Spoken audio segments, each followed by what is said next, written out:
Ritchie. I'm the All right, president of the Anthony, if Brevard you want to go Federation. ahead and get started, I think we're good. I'm gonna, I guess I'll leave everybody muted. They can control themselves. All right, I am joined today by Vanessa Skipper, Vice President, Jonathan Hilliard, Second Vice President, fourth grade teacher at Apollo, Kyle Savage, BFT Treasurer and fifth grade teacher at Cape View. I am joined by Melissa Woods, who is a tech integrator, and Jackie Small, who is a school counselor extraordinaire at Saturn Elementary School. I want to start off by saying I am humbled and honored to represent 5,000 outstanding educators here in Brevard County. Over the past 2 weeks, you've shown our community that you are outstanding professionals. Thank you for your service.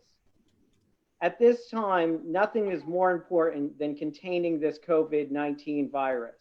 Please follow the governor's stay-at-home order to do your part to stop the spread of the disease. As your president, I would urge you to go even further than the mandates that have been put in place by the governor. Stay at home as much as you can. That will be the only thing that reduces the length of this crisis. Starting Monday, you should not be going to your schools. You should be entirely working from home.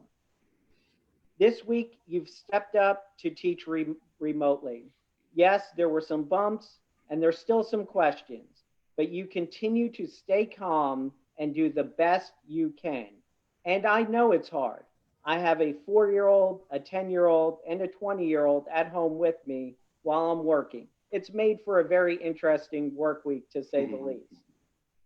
But something I want to stress is that right now, what you're doing is not online teaching.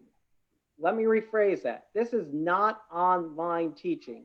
This is emergency remote teaching. What we are doing is emergency remote teaching. To quote from an article I just read, these are not normal teaching and learning conditions. Right. What we are experiencing now is emergency remote teaching and learning, or as some have called it, pandemic pedagogy. Do your best. Don't overdo it.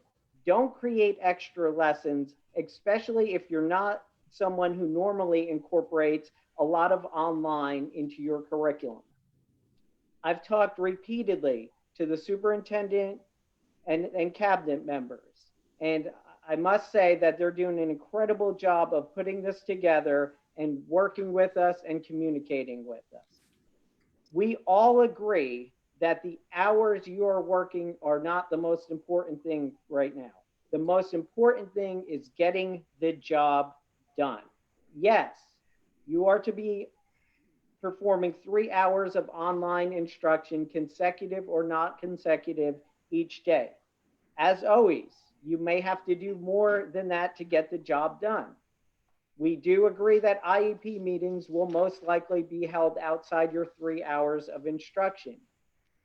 You should be available to talk to your administration during your 8-hour day. That doesn't mean that you're sitting in front of your computer or sitting in front of your phone waiting for it to ring. That means if they call and they have to leave a message because you're disciplining one of your children, that's okay. Just call them back as soon as you get a chance. Most importantly, be a professional, get the job done. Your students need you. Making contact with them, utilizing your relationships with them is the most important thing. You must reassure them. And I want to reassure you that there is light at the end of this tunnel, and together we will get through this. Thank you. I'm going to pass it along to our Vice President, Vanessa Skipper, who's going to say a few words. Hey everyone, I'd like to start out just giving a shout out to all the people that have worked so hard to kind of make this distance learning a reality. Our resource teachers and our counselors, leading and learning, student services, and let's give a big shout out to payroll, who's still working to make sure that our paychecks are still going into the bank. There's a lot of behind the scenes work that goes on that we don't necessarily see, so we don't necessarily think about it. But I wanted to give those people a shout out. Like Anthony said, I am also working at home. I have a seventh grader who he knows everything. So really, there's not much for me to do. No, just kidding. But he goes to Jefferson Middle School, and I'd like to give a shout out to those teachers because everything has gone very flawlessly for him this week. He's been able to access everything and work on what he needs. And I know that's due in part from the hard work that not only the administration at that school, but also the teachers. I want to give everybody kind of the permission to be flexible. All right, especially with due dates. This is brand new, especially for students in secondary, grade 7 to 12. Of course, it's brand new for elementary too, but be flexible with those due dates. If a student doesn't get something turned in right on time, don't penalize that student. Work with them on a case-by-case basis. They might have younger siblings that they're taking care of. They might have to switch off using computers in the household. But grades are being given, but that doesn't mean you don't have the flexibility as a professional to decide, hey, you know what? That's not turned in. Let's get it done. What can I do to help you make sure that you have what you need? As far as communication with parents, I've seen a lot of questions. We've gotten a lot of emails and posts about, all right, what are all these logs? It's really generated towards elementary, but what I did hear from elementary leading and learning is that these are not daily logs, they're weekly logs. Emails and texts count. All right, so we've heard from some teachers that the principal says they have to actually call the parent. You don't have to actually call the parent. If you have a good back and forth on email, then that counts. What you need to make sure that you're doing is if you haven't had students log on, you should try to make a phone call to see what's going on. Does that student not have a device? Is that student struggling? And really use your professional judgment to make sure that your students are succeeding. These logs are not meant to be Big Brother looking down on you. If your principal has made it seem like that, just email me and let me know, vanessa.skipper@floridaea.org. Those logs should be so that you can be able to facilitate good communication with your parents, be able to make sure none of your students get left behind, and that everybody is logged on and learning. And last but not least, this weekend, I want you to disconnect. I want you to relax. I want you to rejuvenate. I want you to do whatever it is that you can safely socially distance do, whether it's take a walk, try a new workout, sleep till noon, binge watch something ridiculous on a streaming device, something that takes your mind away from everything and allows you to truly disconnect and relax. Don't do school this weekend. Don't do grading this weekend. Don't do anything this weekend that has to do with your BPS job. Let it wait until Monday. That way you're fresh for kids on Monday. And if students and parents are listening, y'all take a break this weekend too, because that's important for all of us to disconnect and relax. So from this point, we're going to move on and we're going to try to hear some stories from, we're going to start with Melissa Wood and then Jackie, and then myself and Jonathan will talk about the classroom. But first we wanted to give a huge shout out to Melissa Woods and everybody that worked at ESF last week and everybody that's worked at ESF this week, because Vanessa, Anthony, Jonathan, and myself visited ESF last week, and there was a parking lot full of cars, and the majority of those people working were teachers. So with that, huge shout out to Melissa Woods. If you would like to share what your last 2 weeks have been like in the first week of online school for BPS as a tech integrator. And just from all of us, thank you for all you've done so far. Thank you. Yeah. Well, thank you for the opportunity to share. We have worked really hard, and I just want to share, first of all, like what the instructional techs at the schools have been doing. I heard a number today, something at like 11,000 devices given out in a 3-day period to students and teachers and hotspots as well. So they did an amazing job pulling all those devices together and getting that set up. On Monday, when the system kind of had some struggles, they increased the bandwidth. I think they increased it 4 times so that we could connect better. So they've been working really hard. And then in our tech integrator department, we have, and I hope everyone has had a chance to see it, we've created 3 websites, one for teachers, and everyone has that on Launchpad. It's called Tech Tools for Teachers. Everything that you guys need to do this online learning, we're trying to put step-by-step directions on that website. We have a Tech Tools for Students and Parents that is pushed out to the students' website. And then we also have one for BPS support staff. We've been learning a lot of programs, things like Google Voice and things like that were new to us. So we were learning along with everybody else, but we have all those directions on our website. Focus was a big thing. I know a couple of our integrators and Graham worked hard with Focus to get that attendance button and those attendance reports created. We've been working with the schools to get student accounts ready. We've tested a lot of accessibility about what kind of devices work and what don't work with things like iReady, and we've been meeting regularly with Leading and Learning. So it's been a great collaboration with everybody just to keep supporting everybody. And then one thing that we have that's coming up, hopefully by the end of next week, we're trying to put together some online professional development courses so we can offer credit in Progo. And we'll have some live classes and we'll have some self-paced classes.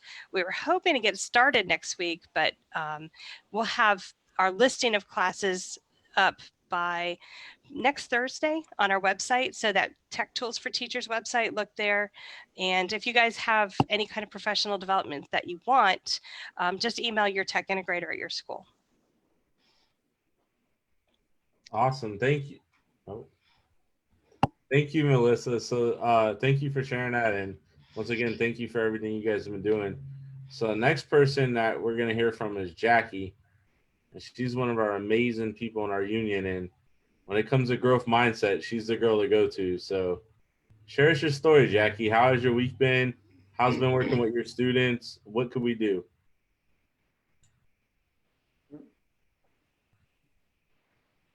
Oh, hold on a second, Jackie. We lost Jackie. Hold on. Okay. There we go. There we go. Hey.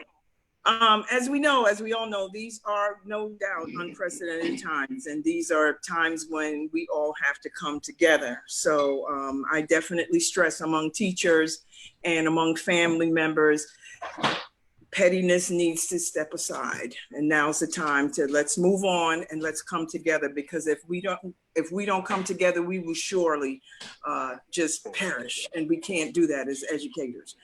We have too much to do. So right now, I know that there are a lot of resources out there, especially for mental health for educators. And one in particular is being offered right now through AFT. And so that means that's for members only. It's trauma counseling programs and services. As a matter of fact, I have quite a few, Anthony. I'm wondering how to share them with our members, because they're coming from all over. I'll put it out in an email this afternoon. If you get me the resources, I'll put it out in an email, and we'll put it on Facebook as well. Okay, that's doable. I know I've heard from parents. I've seen kids and parents online, and children are resilient. They will bounce back. They have they're just moving. They think this is summer, some of them. And they're showing me pictures of, look, Miss Small, I lost a tooth. And so it's business as usual. They say, where's your fish? We don't see your sandbox. And so, it's really heartwarming when we see them, when I see them. We also did a caravan at Saturn, which was also a wake-up call for a lot of the teachers who had not driven through certain neighborhoods. And so that was important to see students behind windows and waving, and some of them outside. we needed to do that. We just needed to see that. Many of them were just not aware of certain circumstances. Many parents have come to me and said, Ms. Small, tell the teachers don't call so much because you're using up my minutes, okay? So those are things we need to know about, because we've been told, you need to call them every day. Well, I'm not sure we need to be doing that, you know, because we have to consider what's going on right now. And many of them are healthcare workers. Not all of them were able to stay home. So they got a lot going on as well. And they're trying to learn, just as some of us veteran teachers, especially trying to get through this this technical aspect. Once that is set up and we are ready, then we're ready. We're ready to go. And anybody can contact me at any time because I have a ton of resources. You know, mindfulness all the time. All right. Thank you for that, Jackie. And I hope you hang around because I'm sure we're going to have some questions for you.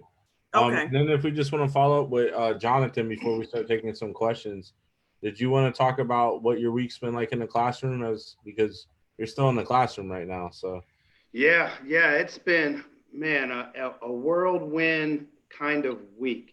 And I got to tell you, BFT family, I'm just very, very proud of everything that teachers have been doing. Anthony said it right. What did he call it? Emergency remote learning. And that's what we're talking about, folks. This is unprecedented.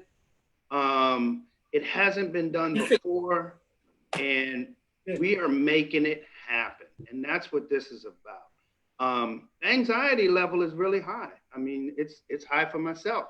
The unknown can drive you crazy.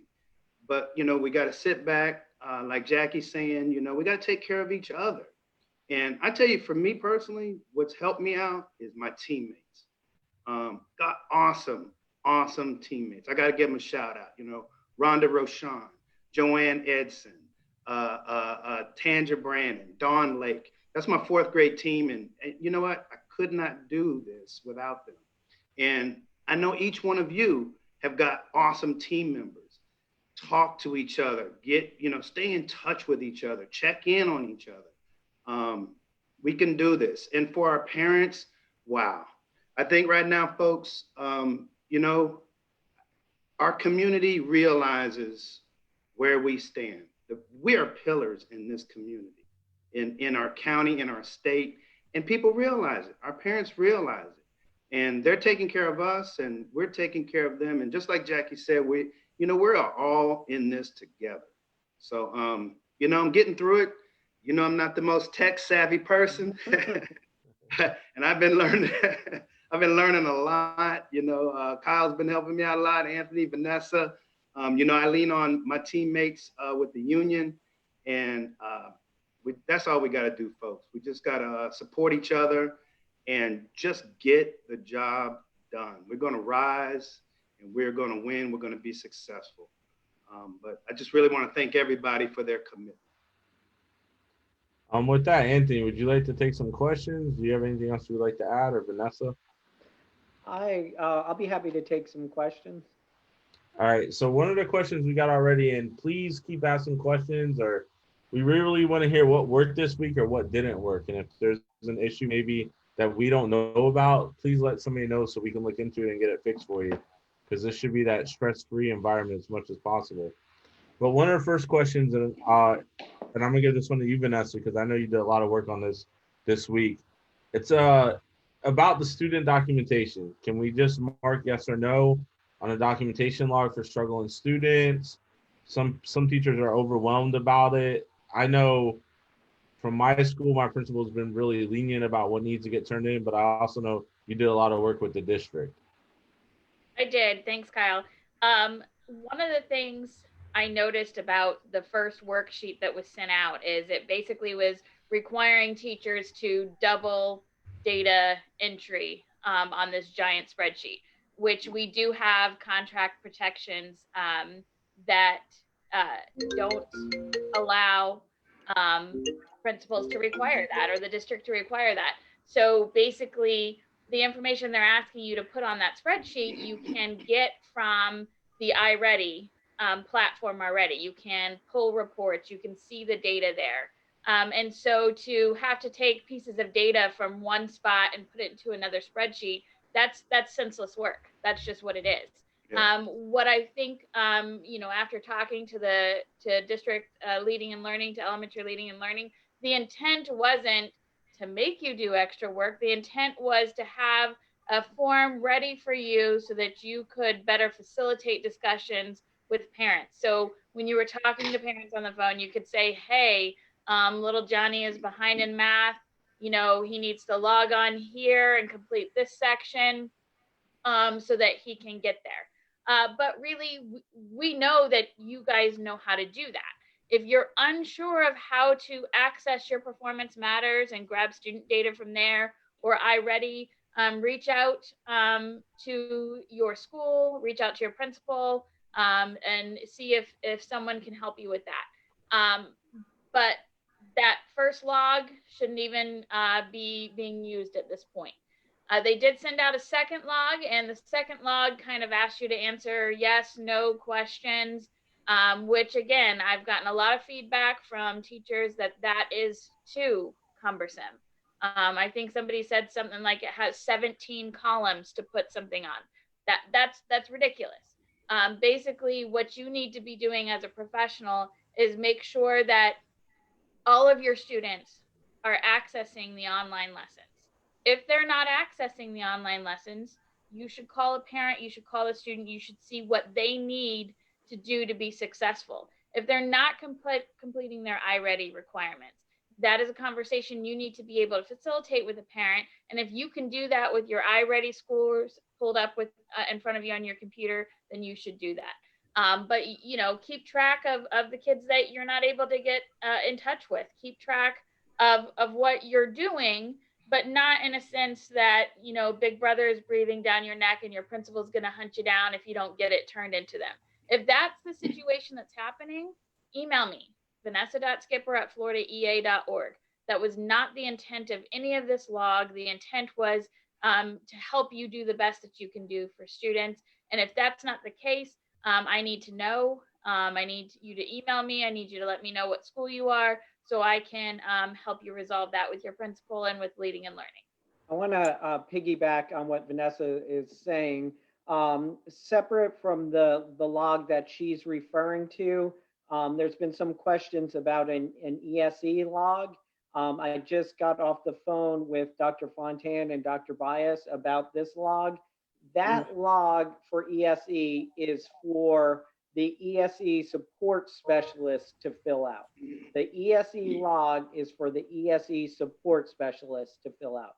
Now, it's my understanding that some teachers volunteered to fill that out rather than passing the information along to their ESE support specialist. We know that it is crucial that we do document what services we're providing for our ESE students. Because if we do not provide them enough services, then we will have to provide them compensatory services at another time. Now, the district is well aware that that may be the case, that they may have to provide some compensatory services because of this unprecedented circumstance. But if you are an ESE teacher, the most important thing is, as always, to document the services you are providing for your students. Document what you are doing as you always do and hang on to that documentation. Because if questions arise, you need to be able to verify what you've done. But as for the ESE log, that is primarily the responsibility of the ESE support specialist. And shout out to our ESE support specialist as well, because they have a very difficult job to do and they work really hard at it and they don't always get the appreciation that they deserve. And just also keep in mind with the ESE world, it's more than slightly different. It's different because we're talking about individualized education. So the answers to those questions are sometimes not so readily available and take some digging into. And on top of that, the federal government has not offered a great deal of guidance to the state and district as well. I just want to follow up one more question about the log, and then we'll move on because we got some tech questions from Melissa. Vanessa, having to log every single email as contact to a parent, would you consider that Yeah, that's overburdened? that's Yeah, I was gonna say excessive. that. That's excessive because when you're emailing a parent, it might take 3 or 4 back and forths Right. to get the question answered or resolved.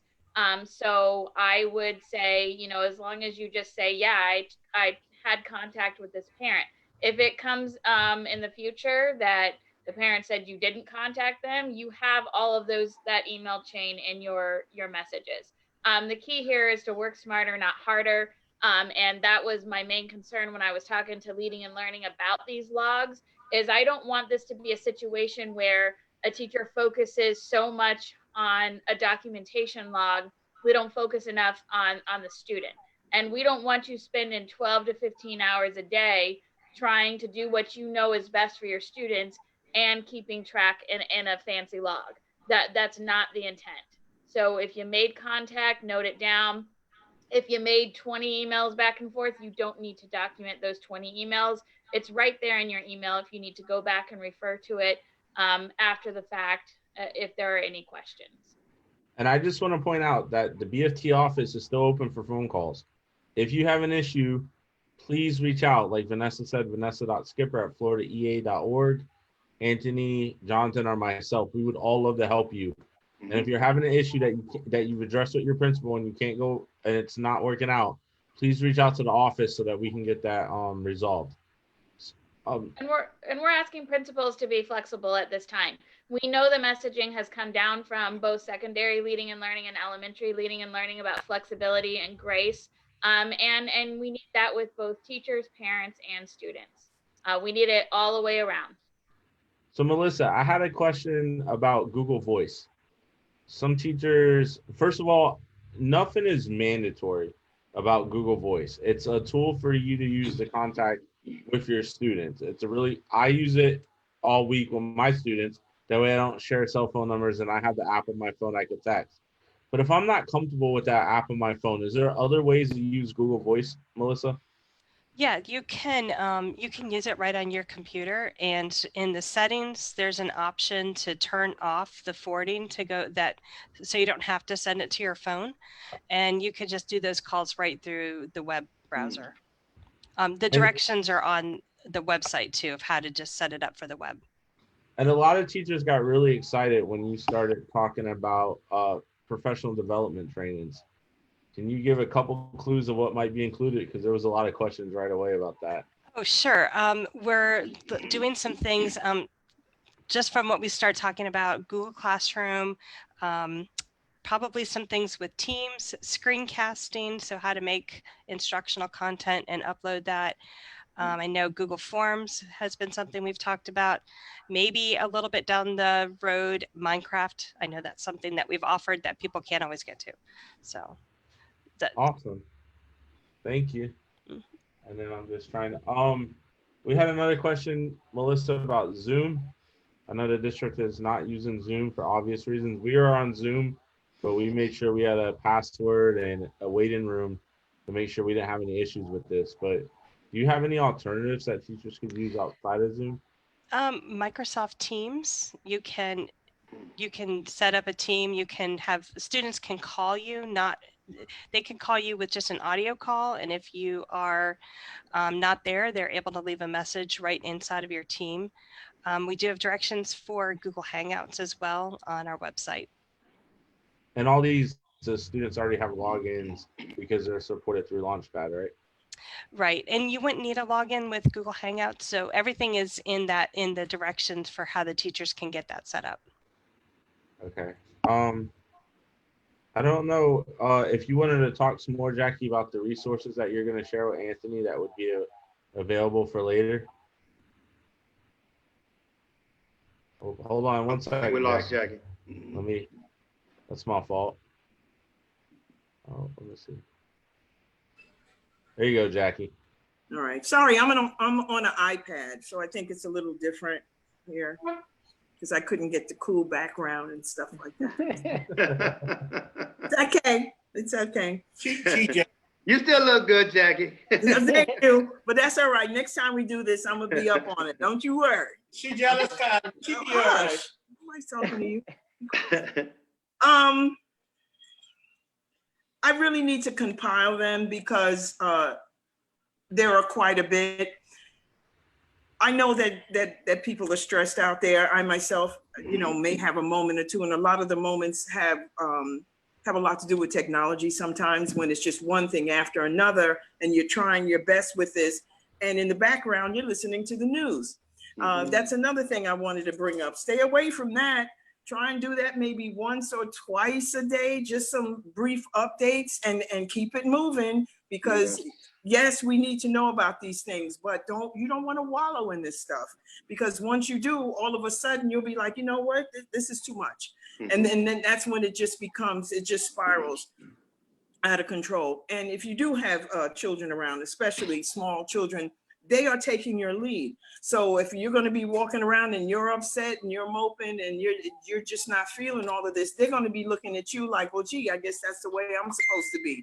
But it's just best to, try and this is the time now for the mental health stuff. This is the time to learn a new skill. This is a time to, you know what, I think I'm going to try yoga. I think I'm going to try mindfulness. I think I'm going to try some quiet time to quiet those thoughts, because sometimes it feels like we're still at school with the whole field, but I do believe, because one parent did mention to me that this week should have been like a trial, and then Monday coming next week should have been more like, okay, first day of school, because there was a lot with technology.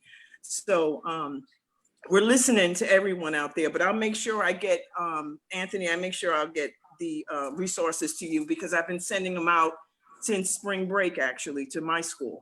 So there's quite a bit. And I just want to highlight that a lot of these resources are available through our partnership as being a BFT member. You are also an FEA member, National Education Association member, and a member of the American Federation of Teachers. So from being a member, a lot of these resources will be offered for free. And I'm sure you'll see more information about that. We had one question about the expectation now, Anthony or Vanessa, whoever wants to take it, the expectation about working from home now. What if, do we still need to be in Brevard? What if we need to travel outside of Brevard, which I'm not quite sure why we would be traveling right now, but that was one of the questions we got. So I don't know if you want to cover that or.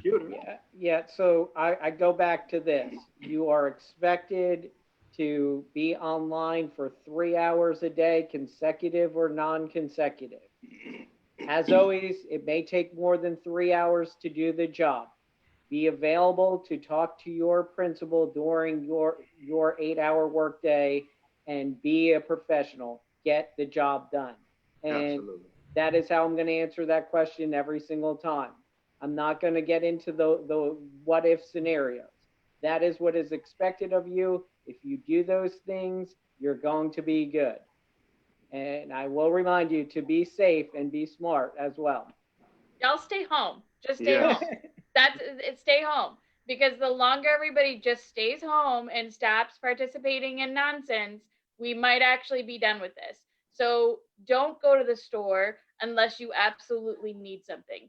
Don't leave your house unless you absolutely need something. Really, it's going to take 100% of Floridians, 100% of Americans to just stay put for a hot second so that we can go back to life as normal.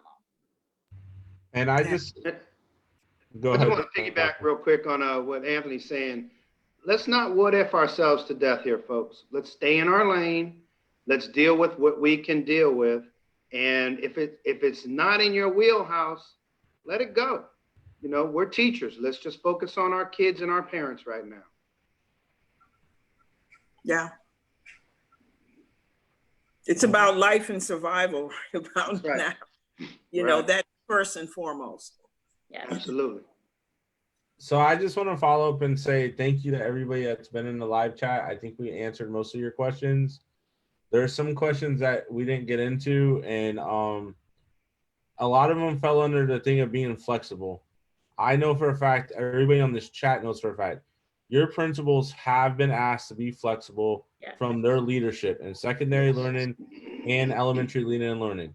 If you have an issue with your principal or something does not seem reasonable, please reach out to them. Talk about being flexible, because they've been asked to be flexible with you the same way we are asking everybody to be flexible with our students right now and everybody in the community. So that's the only part I wanted to highlight.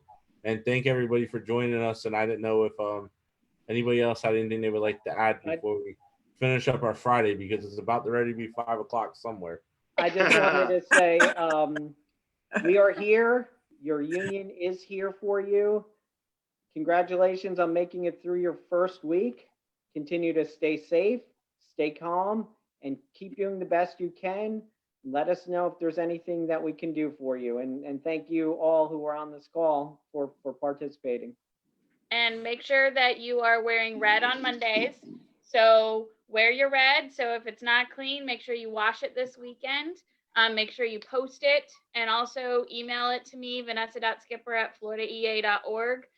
We want to show us all working in solidarity, wearing our BFT Red for Ed, our membership Mondays, but we want to see parents in red. We want to see students in red. We want to see teachers, counselors, everybody in red. So please make sure to send us those pictures and to post them online.